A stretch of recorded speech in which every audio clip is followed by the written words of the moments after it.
For most of human history, the brightest object in the night sky represented perfection. The ancient Romans named it Venus, after their goddess of love and beauty. Its brilliance is a matter of proximity and chemistry. Venus orbits closer to Earth than any other planet, and it is entirely shrouded in a pearl-white cloud cover that reflects sunlight like a mirror. Underneath the clouds, the two worlds are nearly identical. Venus is the exact same size as Earth, sharing a rocky mantle and dense iron core. 4.6 billion years ago, both possessed vast liquid oceans. At formation, they were virtually indistinguishable. Despite starting with the same ingredients, their paths diverged. One became the only known home for life, while the other transformed into a sterile, hostile wasteland. Piercing the bright white clouds reveals their true nature. The atmosphere here consists of thick, lethal bands of highly corrosive sulfuric acid. The upper atmosphere is a place of violent motion. Hurricane-force winds whip around the planet at 224 miles per hour, driven by a retrograde rotation where the planet spins backward compared to Earth. Deeper into the descent, the chemical weather becomes even more extreme. Sulfuric acid rain falls from the clouds, but the heat radiating from below is so intense that the liquid evaporates before it can ever touch the ground. As the altitude drops, the sheer weight of the gases above causes the atmospheric pressure to climb. At the surface, the pressure is 90 times heavier than on Earth, the equivalent of being crushed 3,000 feet underwater.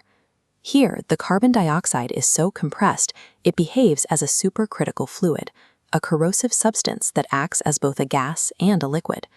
The Venusian atmosphere functions as a crushing, toxic ocean, capable of destroying any foreign object that reaches the surface. The surface itself is a sickly orange landscape, volcanically deformed and entirely barren. Our data on this environment comes from a series of heavily reinforced Soviet Venera probes. Built like deep-sea submersibles to survive the weight and heat, the most successful of these landers lasted only 2 hours before the planet destroyed them. The force that destroyed those probes is the runaway greenhouse effect. This diagram shows the thermal trap. Solar radiation warms the surface, but infrared heat is completely blocked from escaping by the dense carbon capside layer. This creates a locked global surface temperature of 465 degrees Celsius, leaving no room for seasons or nighttime cooling. The surface is an eternal furnace, actively powered and insulated by its own sky. As the sun grew hotter over billions of years, the rising temperatures eventually boiled away the ancient Venusian oceans. Losing those oceans triggered a chemical catastrophe.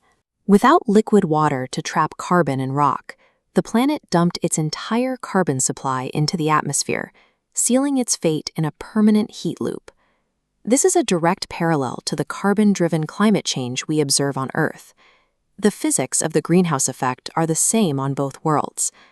Looking back at Earth from space, our home still looks peaceful, much like Venus appears to us from a distance.